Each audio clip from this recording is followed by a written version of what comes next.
This is VSiN, the sports betting network.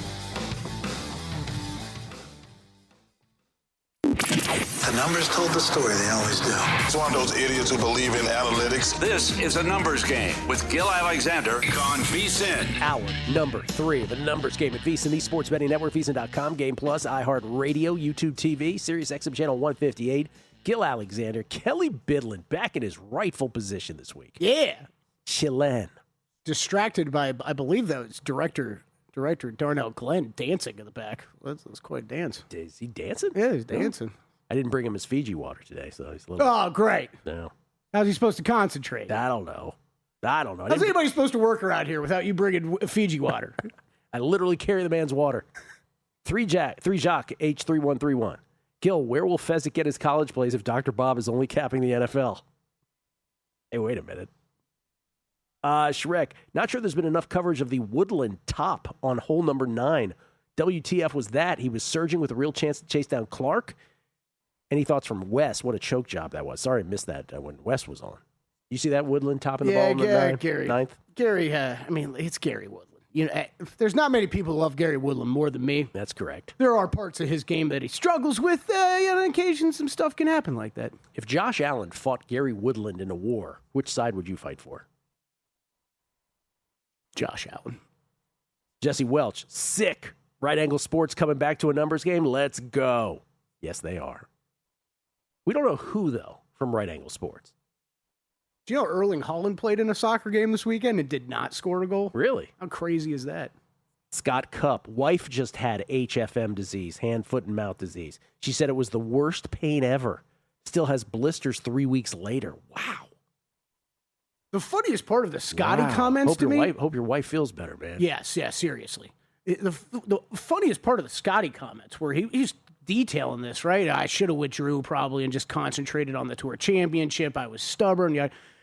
He kind of goes into like, Scotty, who is so critical of himself, right? He cut like halfway through, he's like, but then I started playing like okay, and I kind of got in a groove. So I just finished it out.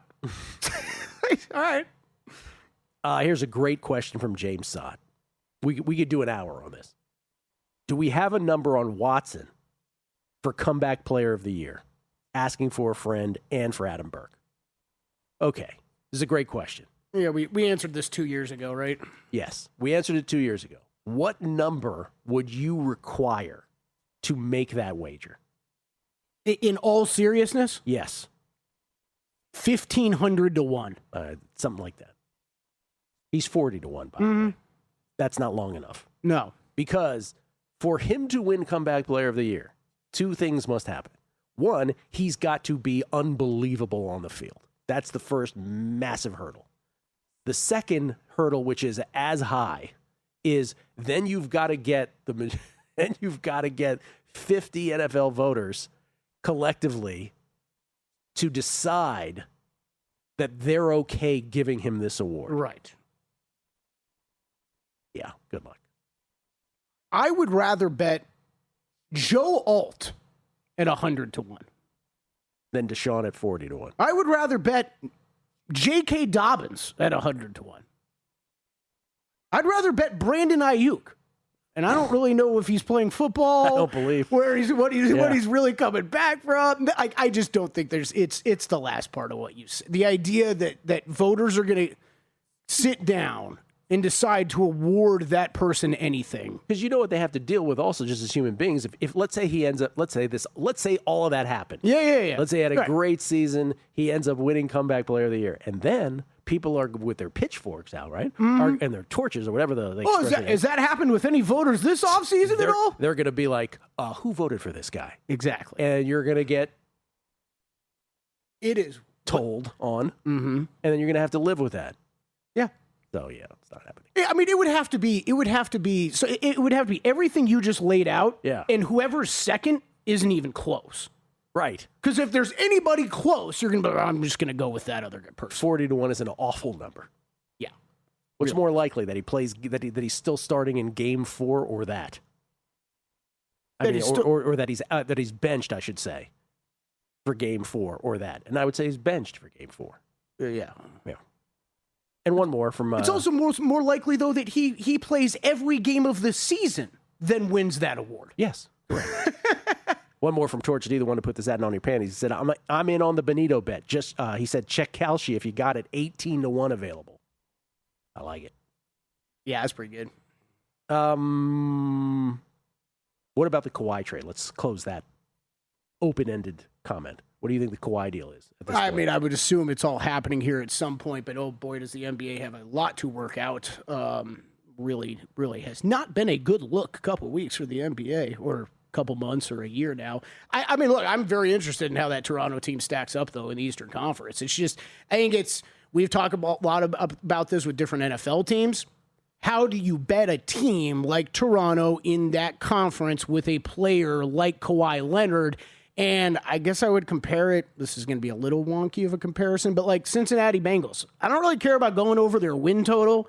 I don't really care about betting over win total with the Toronto Raptors. If they're going to play well and everything's going to click and these guys are actually going to stay healthy, then I think this is a true contender, and I'm looking more at them in the Eastern Conference market like a 10-1. I would say the same thing about Cincinnati. I'm not really interested in betting over win total on the Cincinnati Bengals. If everybody stays healthy, I think they're a team better. Your better bet is on a high-end outcome of them winning the AFC or getting the AFC 1 seed or something like that. August 24th is today. Do you believe this is the correct pecking order in the Eastern Conference?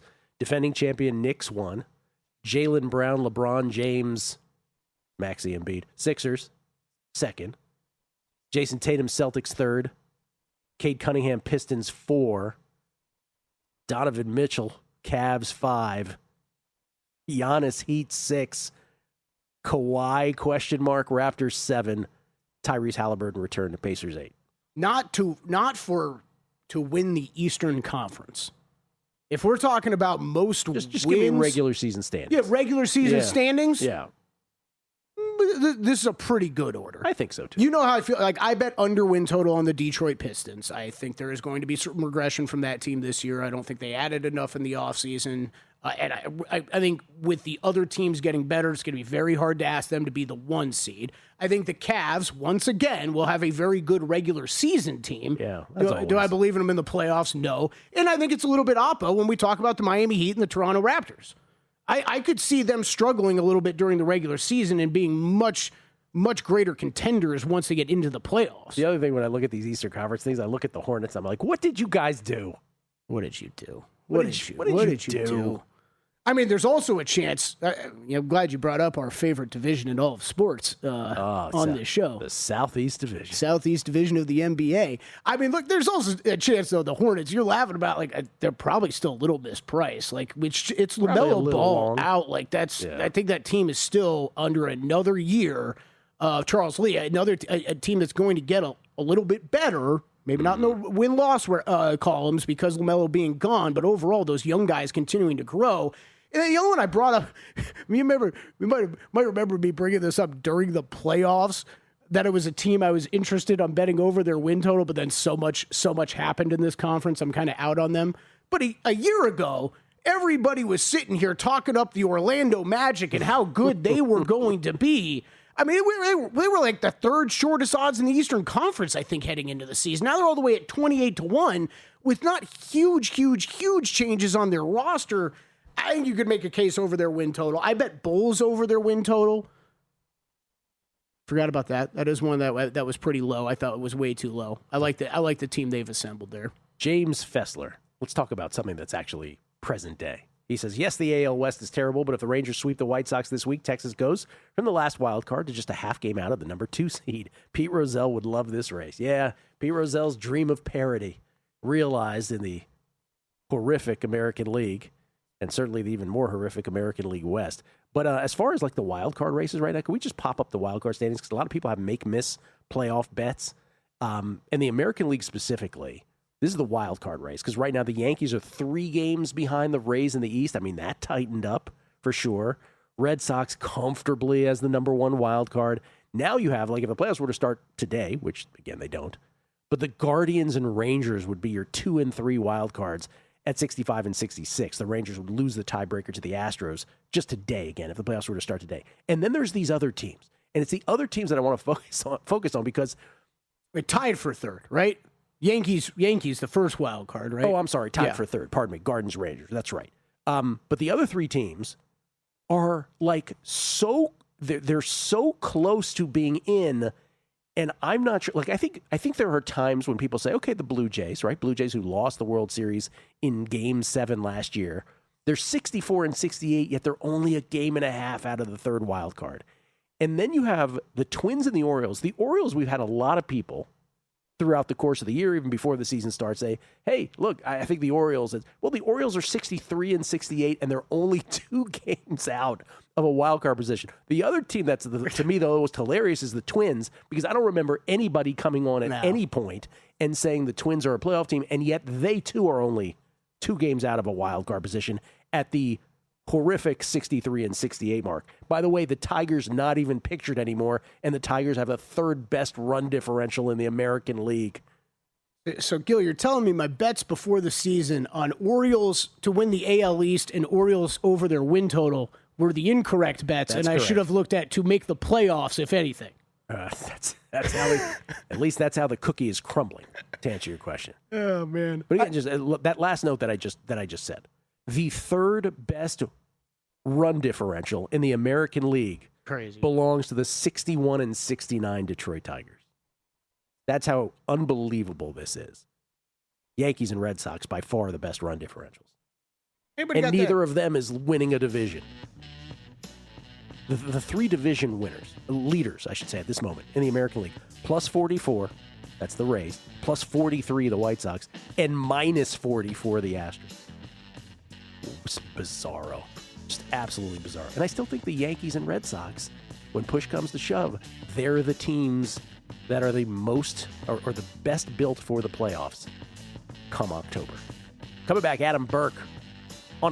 You're here because you want an edge. That's what separates listeners from winners. But let's be real, mindset alone doesn't get bets home. Pros win because they've got the tools, the data, and the discipline. And now so can you. VEASAN Pro gives you access to the same real-time insights the sharps use. No secrets, no fluff, just actionable info that moves markets. Tap the link and see why serious bettors are turning knowledge into profit with VEASAN Pro.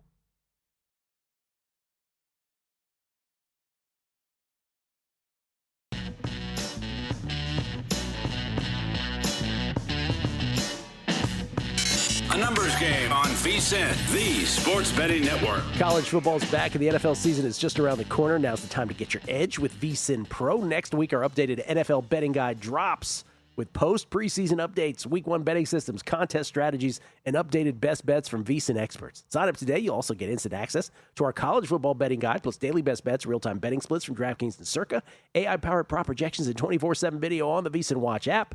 Start for as little as $9.99 or save 50% with a VSiN Pro annual subscription. Head to VSiN.com/subscribe now. That's VSIN.com/subscribe. And the man who guides the ship, steers the ship. What do you want to call it? Sure. Shepherds it along, all our betting guides, and so much on the website is our managing editor, Adam Burke, who joins us now, courtesy of the Progressive Guest Line. You can follow him on Twitter at Skating Tripods. Adam, good morning to you, sir.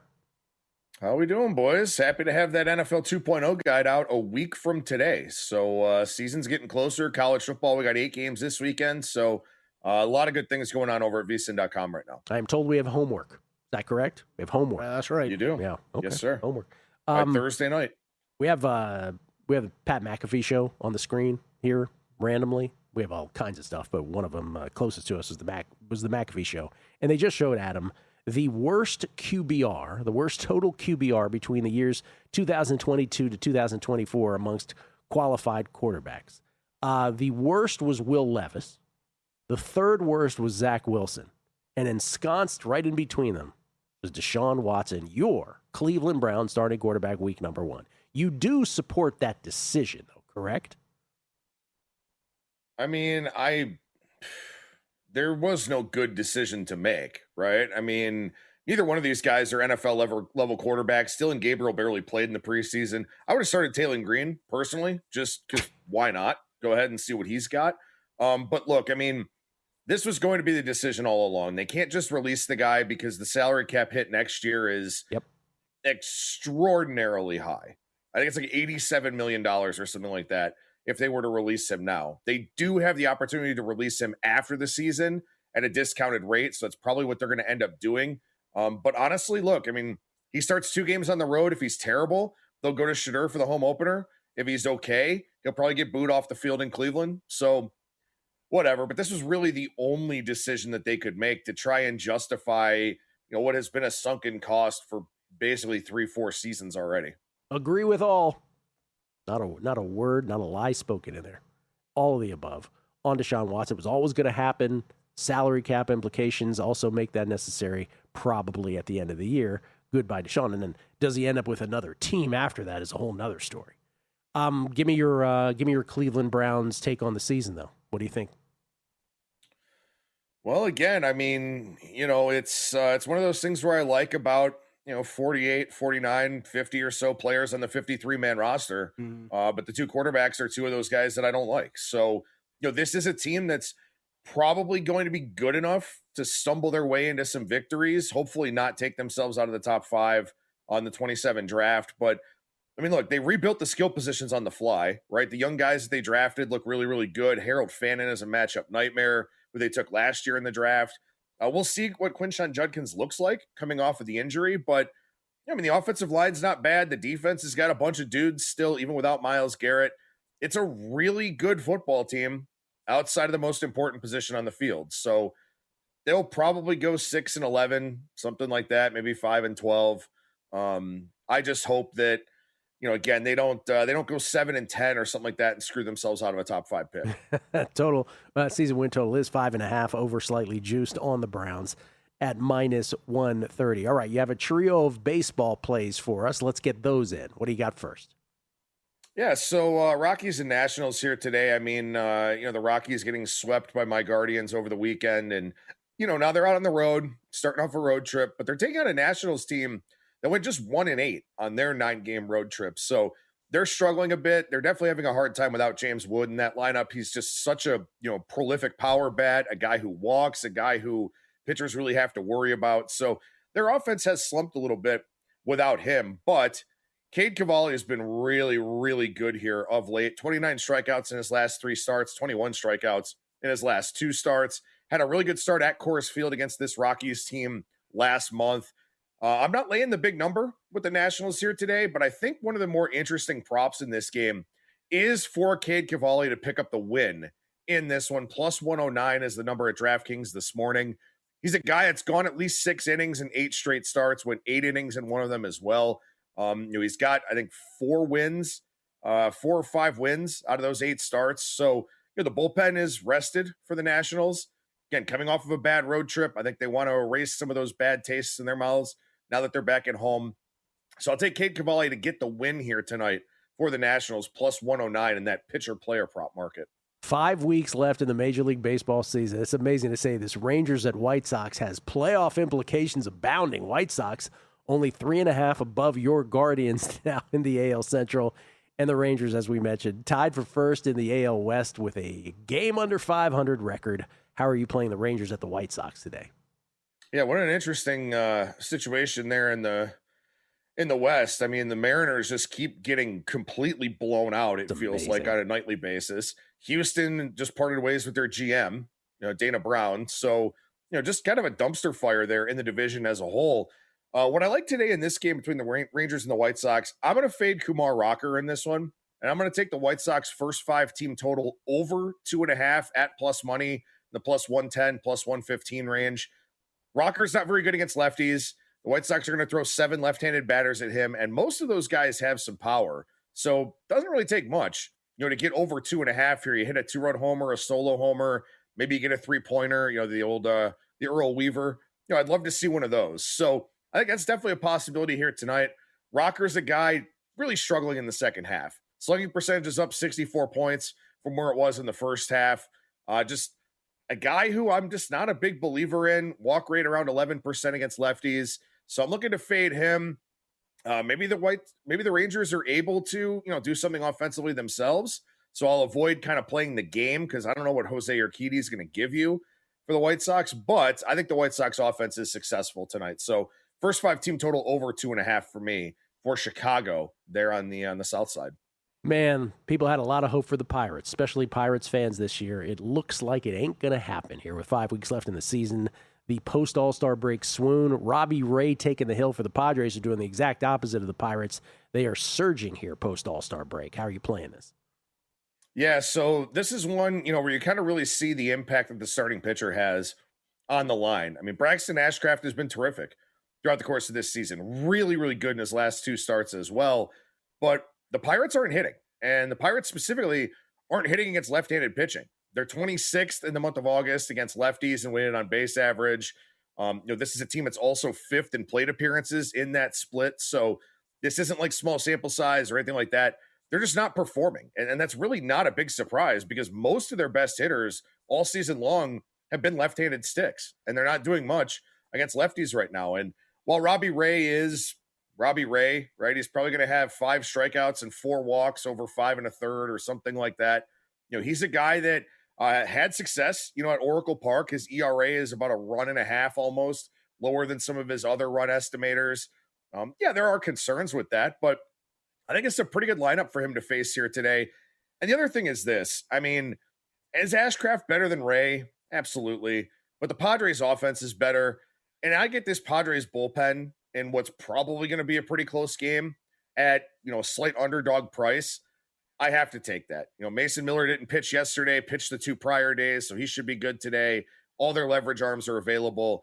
I think the Padres are worth it. The minus 102 range. We're kind of a short dog at DraftKings this morning. We'll see how this line kind of plays out throughout the course of the day. But anytime I'm getting a reasonable number with this Padres bullpen in a game that, could be close in the late innings, I'll take that shot. And again, they have the better offense here as well. What does your instinct tell you right now in the American League playoffs, in the flat earth American League right now? If I just said, what's your hunch once the postseason field? We don't know who's going to be in it ultimately, who the 6 teams are going to be. But what's your hunch in terms of the cream rising in October in the American League? It's that's such a hard question to answer because do the Yankees get Aaron Judge back at some point? They do. Right? I mean, Let's he say adds such do. a different dynamic to their offense. Now, of course, he's been not very good in the playoffs throughout the course of his career, so people may kind of downplay his return if it happens. But, I mean, the dude's a home run threat every time he walks up to the plate. And that's the big thing about the playoffs. The run environment changes dramatically, and it's all about hitting for power. And the Yankees still have the ability to do that. I don't really know about the Rays. I mean, obviously, they're pitching in a short series is going to be a lot to contend with, but I don't know how good that offense actually is. Boston has some offensive upside. Chicago can hit a few home runs, but their pitching staff isn't great. Not a Guardians believer right now, despite them sweeping the Rockies over the weekend. In the West, I mean, Seattle's the team with the highest ceiling, but they're not doing anything right now. So I don't know. I mean, I know that Tampa Bay and New York really stand out, but I don't think anybody in the AL is really that good. Interesting. Tampa Bay and New York. I think it's New York and Boston, I think would be how I would answer that. But it is just, man, you're right. Baron Judge is coming back. When exactly is he coming back? Any day now. Yankees. Let's get this going. Only 5 weeks left. Thank you, Adam. Appreciate it. Take care, guys.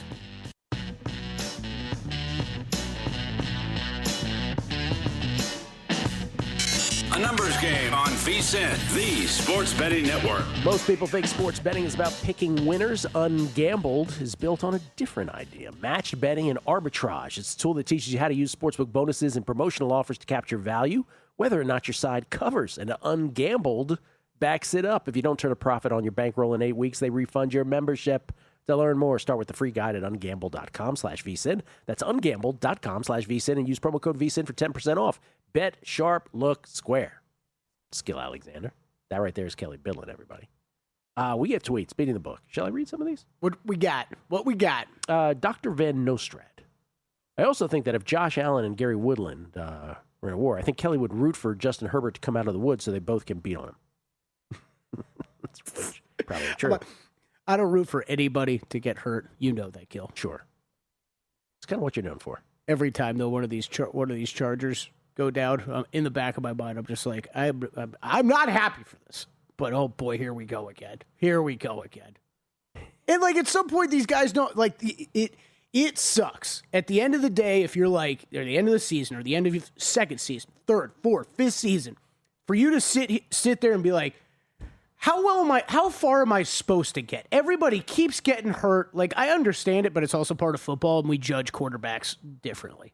Like, they are judged by wins and losses and what you do in the playoffs. Kelly hates Justin Herbert. Herbert going to struggle to get there again. Chance Copperpot. Speaking of comeback player of the year, to questionable people in Hard Knocks, the Seahawks really want to get Terrion Arnold out on the field. What odds would you need for him? I don't know how I feel about the signing. Well, it's hit a snag, by the way. So the Seahawks... Oh, does 8 felony charges get in the way? Well, that's the first thing, right? 8 felony charges, including kidnapping and armed robbery. So the Lions cut him. And again, part of that was, hey, you know all those flags you got last year for PIs and holds? Yeah, we probably shouldn't add 8 felonies to that. We'll cut you. Yeah.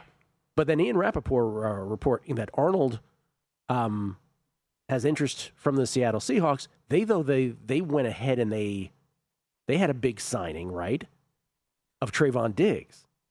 So that's the first thing people are wondering, well, what about the Terrion Arnold thing? Ian Rappaport reporting that once signed, Arnold would land on the NFL's commissioner exempt list, meaning he wouldn't be able to practice with his new team or play in any games. That may have caused the Seahawks to back off. Well, or it might be. I mean, like that is most likely what's going to happen, right? So even if wherever he ends up signing, you're not seeing him for a long time. You think. Yeah. So I mean, look, Terrion Arnold's still young enough. It might just be a Seattle invest in the future move. K-Flo, who I met this week, last week, Kevin Florence, nice to meet you there. Xander Schauffele making a quad on 6 yesterday, costing me a season-long cash in Splash Sports. Oh. Rick Run Good, fun contest, but not great, Bob. Brutal. You ever gone back and watch the Mad Men, Not Great Bob? So great. Yeah. Entering the elevator, where the guy's like, hey, how you doing? Not great, Bob. Kevin Hall. Have you seen the fast futures for the NFL on DraftKings? Futures bets for the first 3 weeks of the season, something worth diving into? I have not personally. Yeah, we'll get into it. But I will get into that. I've been kind of waiting on them. Well, it's a long summer to talk football, as you and I often say. As soon as this state gets legalized sports betting, we'd be all over it. You know what? I think Caesars has a couple of these up. Oh, we got some hockey futures per Manny Davison. He goes, time for the J-Con bat signal. Most standings points. We got to get Jake in here at some point as well. What are you giggling at? I was thinking about something with Jake this weekend, but it's going to be Jake season. September specials up at Caesars. There you go. AFC. Since Josh Allen, so we're just talking about Josh Allen. Where do you stand on the pecking order of the AFC? We just did this with the Eastern Conference in the NBA, but since Josh Allen was up in our brains here, Ravens are the short shot to win the conference. Why? Like, I don't think they're bad, but like, why? Okay. I don't think they should be the short shots to win their division, quite frankly. That's where I'm kind of with you, lad. I don't know if I'd go that far, but I think that them and the Bengals should be closer together than what they are. Ravens are plus 470 to win the AFC. Bills are plus 510. Remember, this is when all the playoffs are said and done, heading into the Super Bowl. Pats plus 760, Chiefs plus 770. Your Los Angeles Chargers plus 830, Texans plus 850, and then it is the Bengals and Broncos at plus 1025. How about the Jaguars getting no respect at 15-1? Oh, yeah. They were, they continue to intrigue me. I will say that, Gil. Jaguars 15-1. Jaguars even lower. That's right. Yeah. I'm actually shocked. Going back to that Texans point about how much love they've been getting this offseason, I'm pretty surprised. Not only how much love they've been getting and consistently building here over the course of the offseason, but then the Jags, it felt like got mentioned maybe a little bit at the beginning of the offseason. I haven't heard anybody bring up recently. Does this feel like the year to you where the surefire defenses, and I'm looking at you, Texans and Broncos, feel like the safe bets on the board? Because those are the two things, those are the two units of all these. And I guess you could throw the Bengals offense in here as well, but they might have a bad defense too, right? We don't know what the Bengals defense will be this year. I'd go Bills offense over Bengals offense if you're looking for consistency. Run the ball. Offensive line, Josh Allen, James Cook. Okay, that's fair. But the Texans and Broncos defenses are such that, to me, those are the two most surefire units in the entire AFC. Those are the two that you can count on. Right. At this moment in August, Agreed. if you were to say to me, give me the two best units, those are them. Agreed. And so, therefore, to me, projecting forward to the playoffs, because I think they're both getting there, and I think both might win their divisions. Yes, I think the Broncos might win the AFC West. I just feel like those, by definition, become the best bets on this board. Okay, so I love this conversation. Because I agree with you as far as those are the two units from the AFC that I trust the most. Then it comes down to, can you trust C.J. Stroud and Bo Nix in a playoff game? Ding, ding, ding, to a degree. Yeah. I think best way to bet these teams. I'd rather bet over win totals with those type of teams. With the floor raiser that is that defense that I can consistently count on every single week to be there. Hopefully you get those spike weeks out of the quarterbacks, gets you over a win total. That's where I brought up the Bengals before. The Bengals with, okay, we don't know what this defense is going to look like. We are hearing good things. But if I can just run hot and everybody stays healthy on the offensive side of the ball, I think once you get to the playoffs, I'd rather have a healthy Bengals unit, assuming everybody's healthy, right? All these teams. I'd rather have a Bengals team with the high upside of that offense than one of the defenses. Okay, I hear what you're saying. The other interesting thing about this, though, is if you look for, historically in the AFC, then who of these guys who of these teams, and therefore the quarterbacks by proxy, have in fact gotten to the promised land of the Super Bowl. Forget about winning the Super Bowl, but have gotten there. And because Patrick Mahomes and the Chiefs have had such a dynastic AFC run, there's only three answers to this question, right? Mahomes, Drake May last year, and Joe Burrow when he got there. Am I correct? Nobody else in this entire conference has ever gotten to a Super Bowl besides those three names. That's it. That's the list. Josh Allen hadn't. Lamar Jackson hasn't for all their MVPs. Yep. Right? Justin Herbert, your boy, hasn't. C.J. Stroud hasn't. Bo Nix hasn't. Trevor Lawrence hasn't. You get that. Well, I guess Aaron Rodgers has, but that was in the NFC. He's always right. Good point. Rodgers has gotten there. That'd be the one exception. Yeah, worth bringing up. He's going to be 43 in December. So anyway, you can't. That's the other thing. That's the counter. It's not really a counter to your counter because I understand what you're saying, but it's not like you can say, well, Bo Nix and C.J. Stroud have never gotten there, as if the implication is, yeah, but all these other guys have. No, it's a very short list. It's Patrick Mahomes' domination, followed by Burrow and 1 year of Drake May. And again, shout out Drake May. The fact that they got to the Super Bowl last year, yeah, absolutely, is just insane. And you know what? Just insane. Like I have a Bills to win the division bet. That in no way is me really doubting how good this Patriots team can be this year. I think, look, the schedule's tougher. We've all talked about that. It's going to be tougher. I love the addition to A.J. Brown, though. I think Drake May has got something there, man. I think this Patriots team could be right in the mix. But we brought this up a couple times this summer. Who doesn't make the playoffs on this list? Because you've got Ravens, Bills, Patriots, Chiefs, Chargers, Texans, Bengals, Broncos. That right there is 8 teams that I think a lot of people would assume. I mean, you stretch out of the Jags, it's 9 teams. I think it's easy. 2 of those teams aren't making. For me, it's easy to logically say a team like the Patriots because of the schedule shift.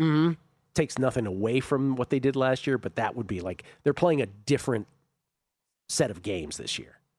And that wasn't just the easiest schedule last year. That was a historically easy schedule. But here, I'll put it this way. Who's got the most pressure of all the quarterbacks in the AFC? Who's got the most pressure on them this year? Josh Allen, Lamar Jackson. Still, because they've never gotten there? I think so. And deservedly so. And I think both of them would answer it that way, too. I think that you're it right. should be that way. If that weren't the case, I would probably say Stroud after what we saw of him late last year. And Bo Nix, we never got a chance to see him in the AFC Championship, right? Justin Herbert. Everybody's going to keep telling me he's one of the best quarterbacks ever. Man hates Justin Herbert. We'll recap the bets next on a numbers game at Visa, the Sports Betting Network.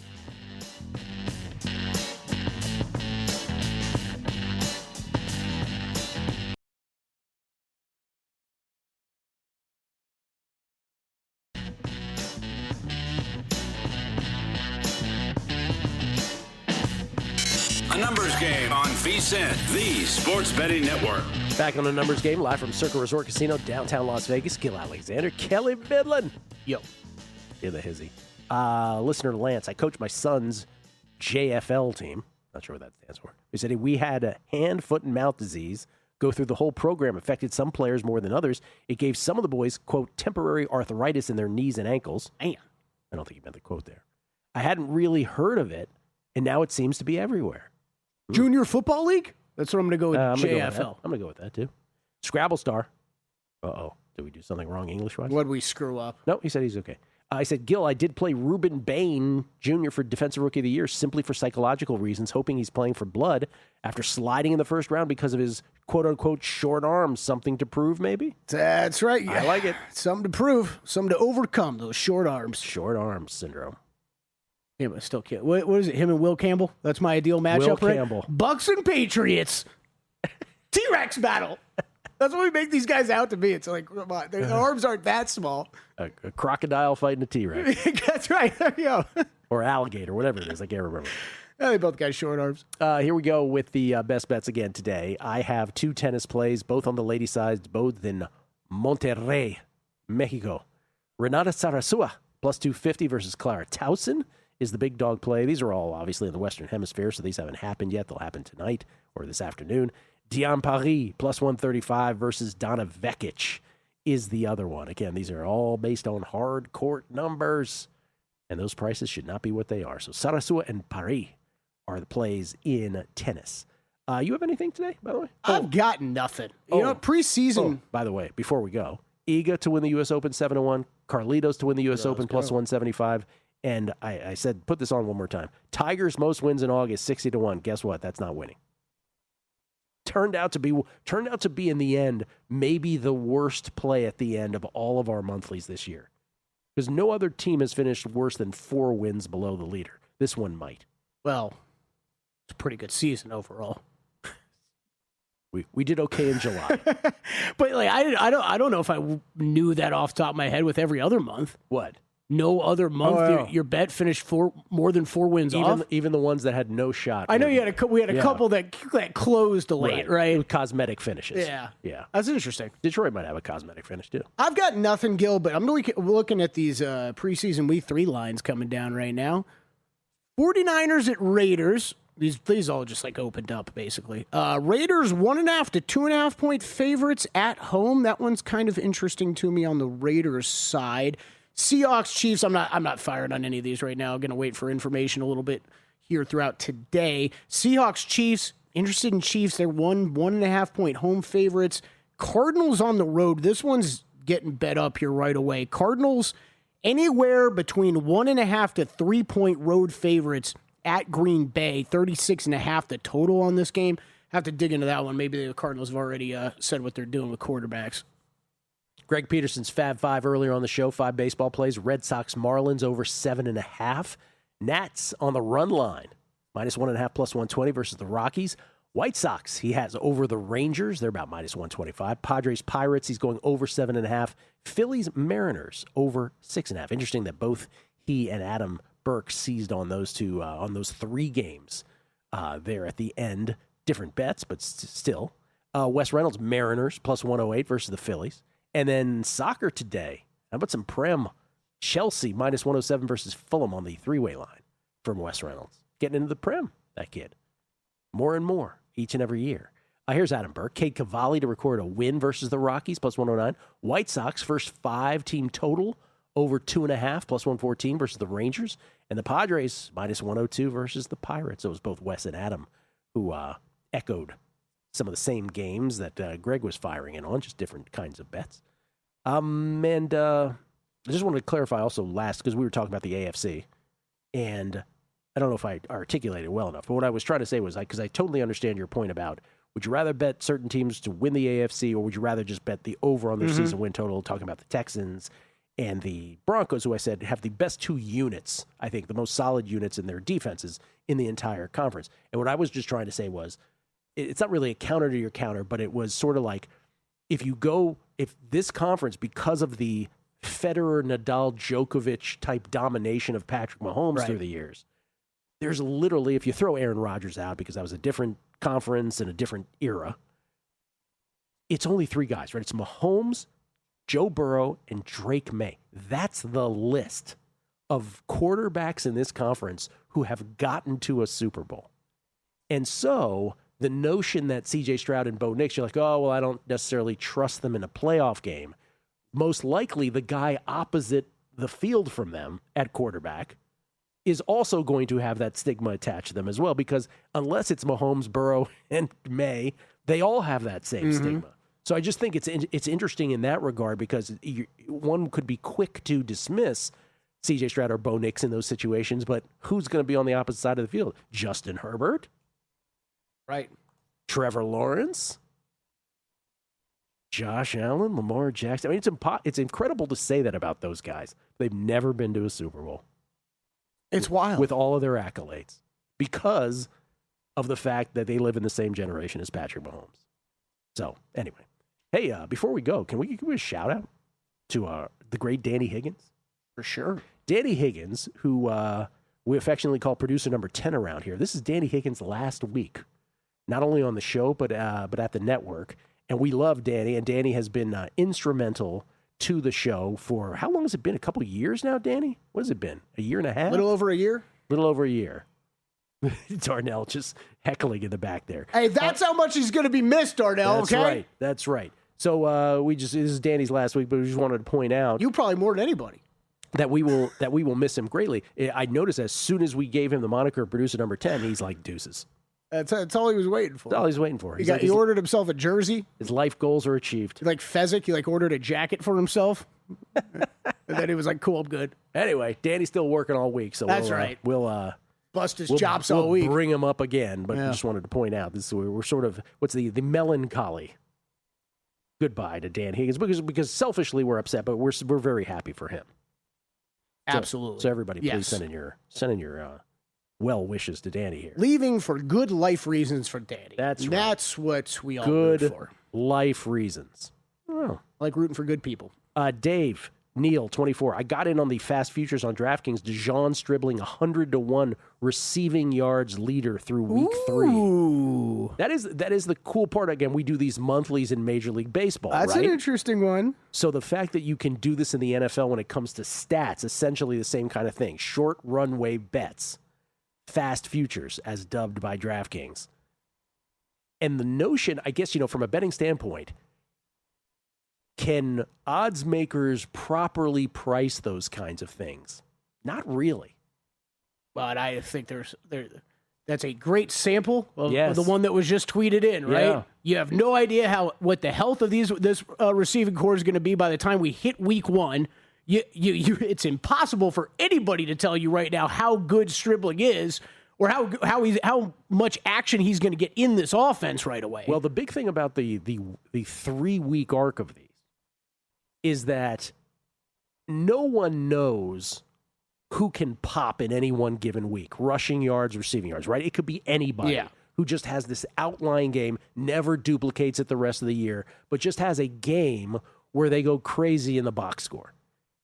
Okay, there's only 2 other games then in that bet, right? Whether it happens week 1, 2, or 3, there's only 2 other weeks. So if somebody gets this artificial outlying bump, now you got to figure out who that's going to be, of course, but that's all it kind of takes. Mm-hmm. And so that's the beauty of betting these kinds of short-term things. Why do you think we like the monthlies in Major League Baseball? Because it does, obviously not to this degree, right? But it reduces it to 27, 26 ball games, that kind of thing, short runway, makes for an interesting bet. This is the ultimate in that. This is like, here, we have 3 games, and one of them could pop. Good luck, everybody else, catching the one dude who pops. Why don't we do tomorrow? Why don't we do some of these ones from DraftKings? Yeah. And then later in the week, we'll do the Caesars September specials. They do throughout September. Yeah, they do throughout September. Isn't September 3 games anyway, though? I don't know. It sounds right. Yeah. Okay. Well, we'll compare. I think they're different. I think they're different markets, though. I don't see all the same ones I saw up at Caesars at DraftKings. By the way, I did have to remind myself that September we have that week off, so we don't start the first week of September. Sucks. All right, real quick, I'm going to throw a couple at you though. Any player to have 400 plus receiving yards after 3 weeks. Any player. We're going to do some specific. Tomorrow we'll do pass rush receiving leaders. Any player to have 400 plus receiving yards. What's the yes price? Plus 145, no, minus 190. Give me the yes. How about 500 yards? You're getting 5-1 on the yes. No. Okay. What's the no? The no is minus 800. Yeah, no, I'm playing it, but the Any no. player, wait, hold on. That's like the 3 scores in That a was row Rush. versus That the was 4 Rush. scores in a row pricing of the Super Bowl. Sorry, any player to have 500 plus receiving yards after 3 weeks is 40-1 on the yes. The no minus 20,000. Yeah, it's tough to get to 500. 100 yards, yeah, that big of a Yeah. difference. Because 400, you got to really go crazy for 3 weeks. Prop Points is next. Jeff Erickson, Nick Whalen, enjoy from VSiN, the Sports Betting Network.